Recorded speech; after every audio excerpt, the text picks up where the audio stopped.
India Legal presents Courts Roundup.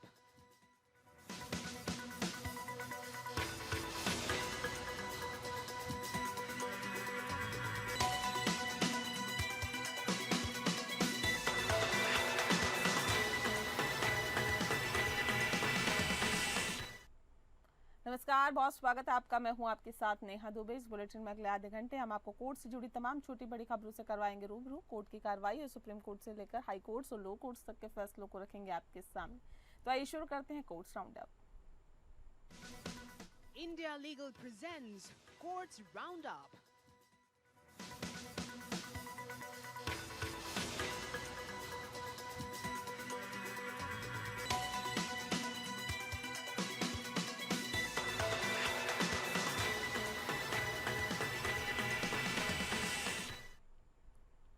Bulletin की शुरुआत करते हैं।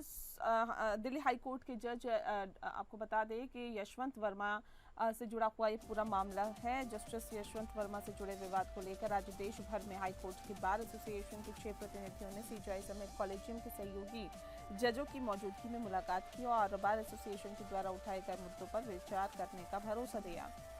इस बार एसोसिएशन के प्रतिनिधियों की अगुवाई कर रहे इलाहाबाद हाईकोर्ट बार एसोसिएशन के प्रेसिडेंशियल अनिल तिवारी ने मुलाकात पर संतोषजनक ये मुलाकात रही। बता दें कि Anil Tiwari Allahabad high court, R D. Shahi Awadh bar, Brajesh Trivedi Gujarat high court bar, Yashwant Kerala high court Vivek Reddy, Karnataka high court D K. Jain Jabalpur high court, ये लोगों सीजीआई से मिलने के लिए गए और प्रतिनिधियों ने मुलाकात के लिए दिए गए बयान में कहा कि इलाहाबाद हाईकोर्ट के वकीलों की हड़ताल जारी रहेगी या इस मुलाकात के बाद वकील अपनी हड़ताल वापस लेंगे।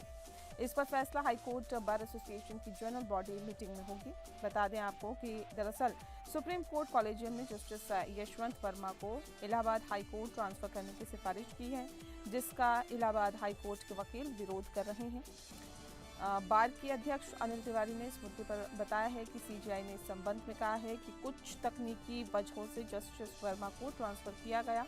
उन तकनीकी कारण पर बार एसोसिएशन विचार करेगा।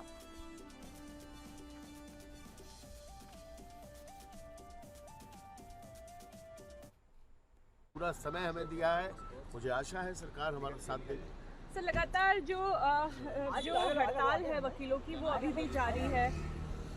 वकील काम नहीं करना चाहता है इस करप्ट एटमॉस्फेयर में। हमने किसी क्लाइंट को नहीं रोका। कोर्ट्स खुली हुई है, क्लाइंट्स जा रहे हैं, लिटिगेंट्स अपना काम कर सकते हैं। दिल्ली से ले आए वकील, जहाँ से लाए वकील काम नहीं करना चाहता। जबरदस्ती काम क्यों कराना चाहते हैं आप? हम नहीं काम करना चाहते इस करप्ट एटमॉस्फेयर में। हमें जिस सिस्टम में भरोसा हमारा उठ गया हो, उस सिस्टम में हम किस तरह से बहस करके अपने क्लाइंट को न्याय दिला पाएंगे? जब हम अपने न्याय नहीं मांग सकते, हमें न्याय मिलना मुश्किल हो गया है, तो हम किस मुंह से उसको न्याय दिलाएंगे? जब हम अपना कर्तव्य सही ढंग से नहीं कर पाएंगे तो हम फिर ऐसे। सीजीआई को मीट करने के लिए आया है। हमारा डिमांड है दैट पहले वो transfer order of justice Yashwant Verma ji को विड्रॉ करना है।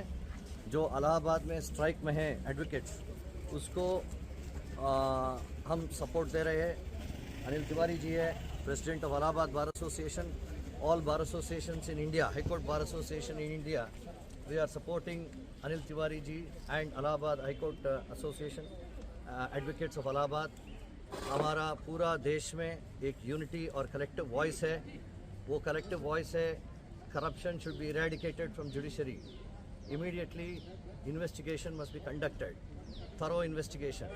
Criminal law should be set in motion उसके ऊपर, जस्टिस यशवंत वर्मा के ऊपर एंड कोई इन्वॉल्व है इसके सभी के ऊपर criminal law must be set in motion. और हमारा और एक डिमांड है, transfer order should be immediately withdrawn. और फाइनल डिमांड है, वो डिमांड पक्का करना है, वो डिमांड है हमारा हायर जुडिशरी और जुडिशरी में, हाई कोर्ट और सुप्रीम कोर्ट में जुडिशियल अकाउंटेबिलिटी का स्टैंडर्ड्स, वो स्टैंडर्ड्स ले करना है सुप्रीम कोर्ट में।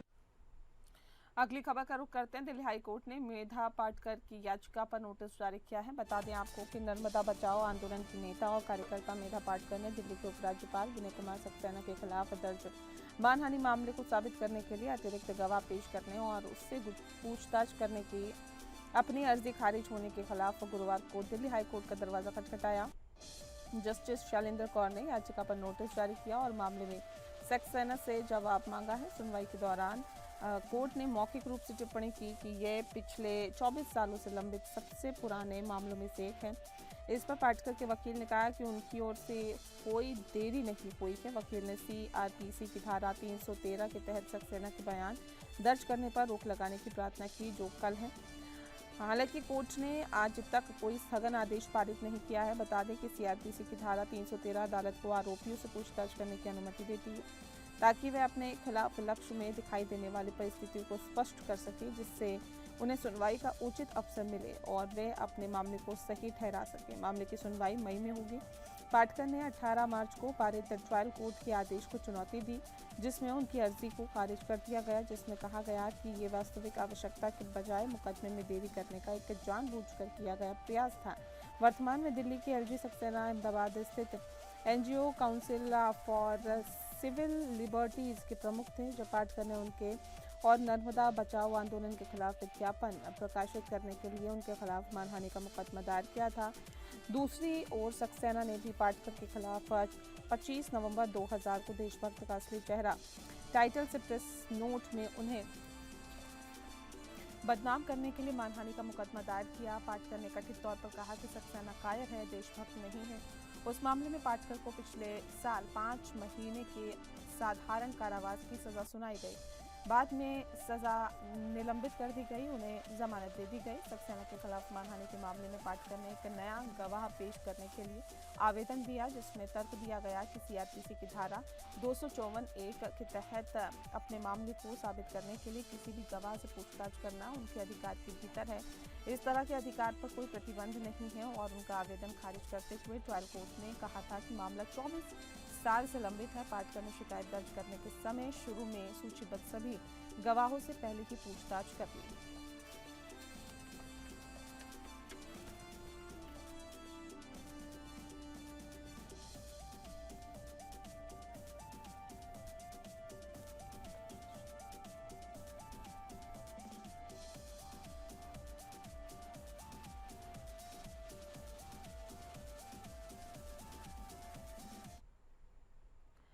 और अगली खबर का रुख करते हैं। जम्मू कश्मीर के सांसद इंजीनियर राशिद ने गुरुवार को दिल्ली हाईकोर्ट का रुख कर संसद सत्र के दूसरे भाग में भाग लेने के लिए प्रतिदिन 1,45,000 रुपये यात्रा व्यय का भुगतान करने की शर्त को माफ करने की मांग की, जो 4 अप्रैल को समाप्त हो रहा है। ये शर्त 25 मार्च को खंडपीठ द्वारा पारित आदेश का हिस्सा है, जिसमें राशिद को संसद में हिरासत में भाग लेने की अनुमति दी गई है। शर्त के अनुसार उक्त यात्रा या अन्य व्यवस्थाओं का खर्च अपीलकर्ता राशिद द्वारा वहन किया जाएगा। तत्काल आवेदन में राशिद ने शर्त को माफ करने की मांग करते हुए तर्क दिया कि वह इतनी बड़ी राशि का प्रबंध करने में असमर्थ हैं। उन्होंने कहा कि 26 मार्च को उनके वकील को जेल से एक ईमेल मिला, जिसमें कहा गया कि उन्हें यात्रा और संबंधित व्यवस्थाओं के लिए प्रतिदिन 1,45,736 रुपये का भुगतान करना होगा, यानी कुल 150,000 रुपये। उन्होंने प्रस्तुत किया कि जब फरवरी में एकल न्यायाधीश ने उन्हें 2 दिनों के लिए संसद में उपस्थित होने की अनुमति दी थी, तब उन पर ऐसी कोई शर्त नहीं लगाई गई। राशिद के वकील ने चीफ जस्टिस देवेंद्र कुमार उपाध्याय की अध्यक्षता वाली खंडपीठ के समक्ष आवेदन का उल्लेख किया, जिसने याचिका को तत्काल सूचीबद्ध करने से इनकार कर दिया। जस्टिस तुषार राव गेडेला की पीठ ने कहा कि यदि आवेदन दायर किया गया तो ये कल अपने आप आएगा। और साथ ही राशिद के वकील ने अदालत को बताया कि वह जेल अधिकारियों द्वारा मांगी गई राशि में कमी करने के बजाय संबंधित शर्त को हटाने की मांग कर रहे हैं। अपने आवेदन में राशिद ने कहा कि वह अपने संवैधानिक कर्तव्यों को पूरा करने जा रहे हैं और जेल अधिकारियों द्वारा लगाए गए ऐसे उच्च खर्चों से उन्हें कोई पूर्वाग्रह नहीं होना चाहिए। आवेदन में कहा गया है कि आवेदक अपने निजी मामलों के लिए संसद में उपस्थित नहीं होना चाहता, बल्कि केवल अपने संवैधानिक कर्तव्यों को पूरा करने के लिए ऐसा करना चाहता है। इसीलिए अत्यंत सम्मानपूर्वक प्रार्थना की जाती है कि शर्त को माफ कर दिया जाए।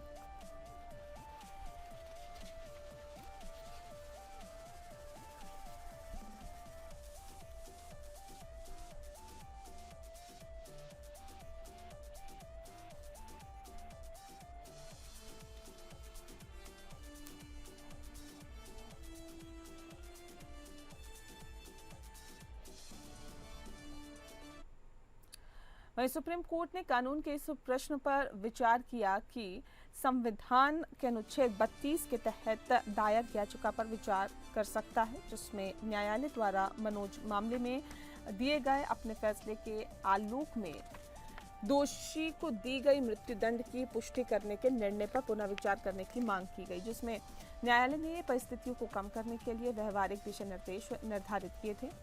वसंत संपत दोपारे ने रिट याचिका दायर की थी, जिसे 4 वर्षीय बच्चे के साथ बलात्कार और हत्या के लिए मृत्युदंड दिया गया था। 26 नवंबर 2014 को सुप्रीम कोर्ट के 3 न्यायाधीशों की पीठ ने दोपारे की मृत्युदंड की पुष्टि की थी। 3 मई 2017 को समीक्षा याचिका खारिज कर दी गई थी। राज्यपाल और राष्ट्रपति ने क्रमशः 2022 और 2023 में उसकी दया याचिका खारिज कर दी, जिसके बाद तुरंत याचिका दायर की गई। जस्टिस विक्रमनाथ, जस्टिस संजय करोल और जस्टिस संदीप मेहता की पीठ के समक्ष दोषी की ओर से वरिष्ठ अधिवक्ता गोपाल शंकर नारायण ने कहा कि न्यायालय को इस बात पर विचार करना होगा कि क्या इस मामले में मनोज दिशा निर्देश लागू किए जा सकते हैं।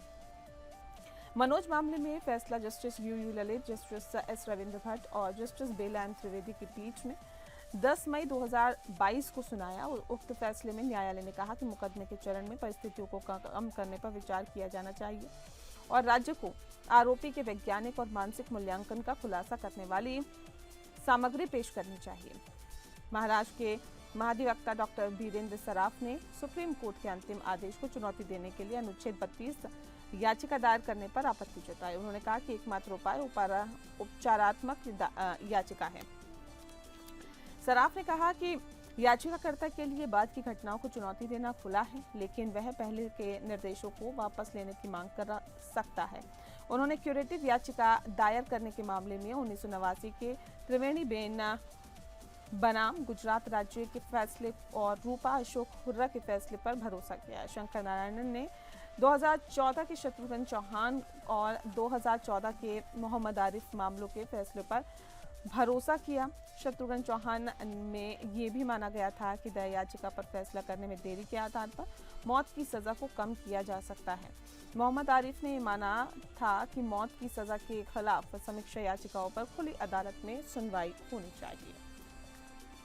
न्यायालय अगले गुरुवार को मामले की सुनवाई जारी रखेगा, क्योंकि शंकर नारायणन ने अनुरोध किया कि वह न्यायालय को ये समझाने का प्रयास करेंगे कि इस मामले में रिट याचिका दायर करना उचित है।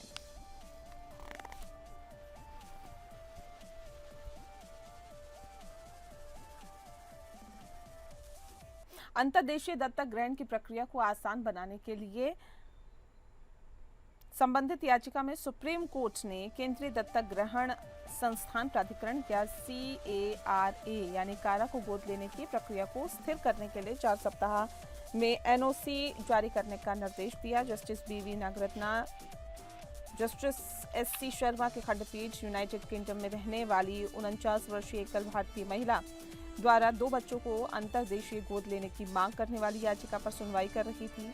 न्यायालय ने अंतर्देशीय दत्तक ग्रहण को आसान बनाने के लिए केंद्रीय दत्तक ग्रहण संसाधन प्राधिकरण को 4 सप्ताह के भीतर NOC जारी करने का निर्देश दिया। याचिकाकर्ता भारतीय मूल की विदेशी नागरिक हैं और वह अपने गोद लिए गए बच्चों को अपने साथ UK ले जाना चाहती थी। वह अंतर्देशीय दत्तक ग्रहण को पूरा करने के लिए कारा से NOC प्राप्त करने के लिए आने वाली प्रक्रियागत चुनौतियों से व्यथित हैं। याचिकाकर्ता ने अपने भाई के जुड़वा बच्चों को हिंदू दत्तक ग्रहण और भरण पोषण अधिनियम 1956 के तहत 9 जनवरी 2020 को पार्टियों से सहमति से एक गोद लेने के समारोह के माध्यम से गोद लिया। बता दें आपको कि उक्त गोद लेने की पुष्टि करने वाला एक गोद लेने का डीड 19 सितंबर 2022 को दर्ज किया गया था। उल्लेखनीय है कि जुड़वा बच्चों की जैविक मां की 2023 में एक दुर्घटना में मृत्यु हो गई और याचिकाकर्ता का भाई गोद लेने से पहले अकेला ही बच्चों का पालन पोषण कर रहा था। याचिकाकर्ता ने मद्रास हाईकोर्ट के 17 अप्रैल 2024 के आदेश को चुनौती दी, जिसमें कहा गया कि कारा दोनों देशों द्वारा हस्ताक्षरित अंतरराष्ट्रीय सम्मेलनों के अनुपालन में यूके के अधिकारियों द्वारा गोद लेने की कानूनी मान्यता मिलने के बाद एनओसी जारी करने के लिए आगे बढ़ सकता है। जेजे एक्ट की धारा 60 उस प्रक्रिया को प्रदान करती है जहां पर विदेश में किसी रिश्तेदार द्वारा अंतर्देशीय गोद लिया जाता है। प्रावधान के अनुसार जिला मजिस्ट्रेट द्वारा आदेश जारी किए जाने पर कारा एक एनओसी जारी करेगा जो दत्तक माता पिता को गोद लेने के लिए गए बच्चों के साथ विदेश यात्रा करने के लिए वीजा और अन्य दस्तावेज प्राप्त करने में सक्षम बनाता है। जेजे एक्ट की धारा 68C कारा को गोद लेने के नियम बनाने का अधिकार देती है। दत्तक ग्रहण विनियमन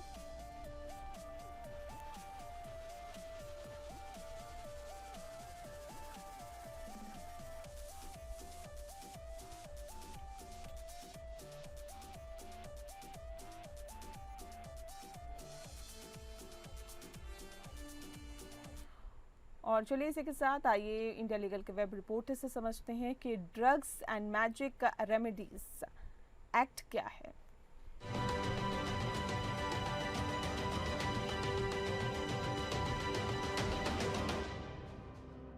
क्या है drugs and magic remedies act? 26 मार्च को सुप्रीम कोर्ट ने स्टेट गवर्नमेंट्स को drugs and magic remedies objectional advertisements act 1954 प्रभावी रूप से लागू करने का निर्देश दिया, जो मेडिकल क्योर्स के बारे में मिसलीडिंग एडवर्टाइजमेंट्स के प्रकाशन पर रोक लगाता है। उन्होंने कहा कि ये एक्ट 70 वर्ष से अधिक पुराना है, लेकिन इसका लिटरल इम्प्लीमेंटेशन नहीं किया गया है और स्टेट गवर्नमेंट्स के लिए इसके इम्प्लीमेंटेशन के लिए तंत्र बनाना आवश्यक है। जस्टिस अभय ओका और जस्टिस उज्जवल भूया के बेंच ने स्टेट गवर्नमेंट्स को निर्देश दिया कि वे गजेटेड ऑफिसर्स को अपॉइंट करें जो तलाशी और जब्ती के लिए डीएमआर एक्ट के धारा सेक्शन 8 के तहत शक्तियों का प्रयोग करने के लिए ऑथराइज्ड हो। साथ ही ग्रीवेंस रिड्रेसल मैकेनिज्म्स स्थापित करे जहां आम जनता ऐसे एडवर्टाइजमेंट्स के खिलाफ शिकायत दर्ज कर सके।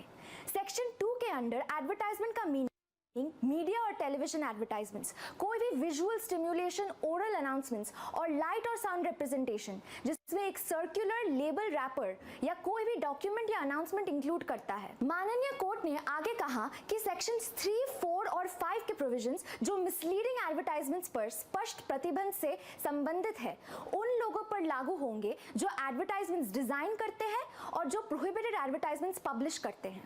Do follow us for more such legal updates.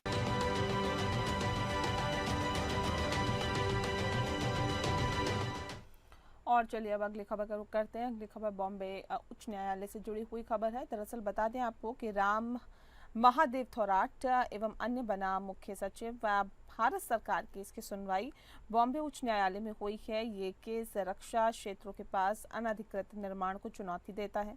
3 अप्रैल 2024 की सुनवाई के बाद मामले को 24 सितंबर 2024 तक के लिए स्थगित कर दिया गया। तब तक अंतरिम राहत जारी रहेगी और आज मामले की सुनवाई बॉम्बे उच्च न्यायालय में हो रही है। इस केस पर पूरी जानकारी देंगी India legal researcher Gungun Singh. Gungun इस वक्त हमारे साथ जुड़ गई हैं। गुनगुन, क्या है पूरा मामला, विस्तार से बताएं। जी नेहा, ये केस राम महादेव थोराट और ANR versus the chief secretary government of India basically unauthorised construction और इंरोचमेंट से रिलेटेड है, जो वर्क्स ऑफ डिफेंस एक्ट 1903 के प्रोविजंस के अगेंस्ट है। डिफेंस अथॉरिटीज का कहना है कि रिस्ट्रिक्टेड जोन में इलीगल कंस्ट्रक्शन हुए हैं जो डिफेंस इंस्टॉलेशन के लिए एक सिक्योरिटी थ्रेट बन सकता है।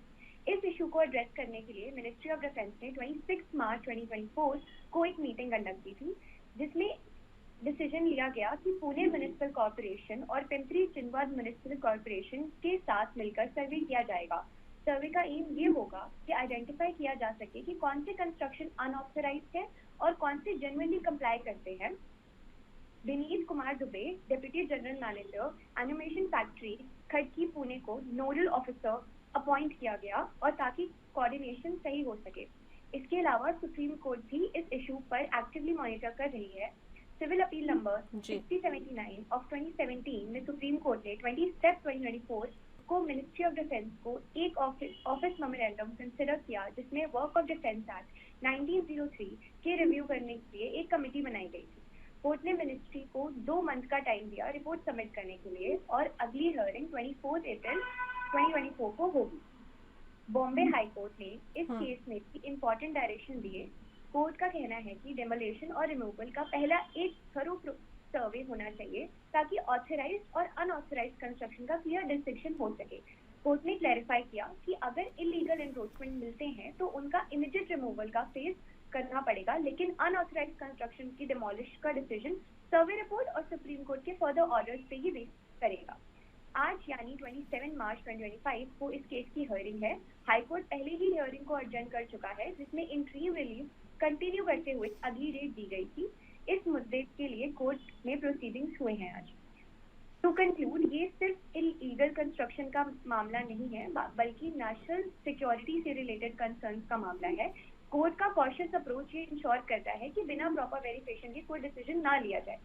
आज की हियरिंग ये सब चीजें क्लियर करेगी कि अगला स्टेप क्या होगा। जी, बहुत शुक्रिया आपका गुनगुन, तमाम जानकारी हम तक पहुंचाने के लिए। और इसी के साथ कोर्ट्स राउंडअप में फिलहाल के लिए इतना ही। नमस्कार। India Legal presents Courts Roundup.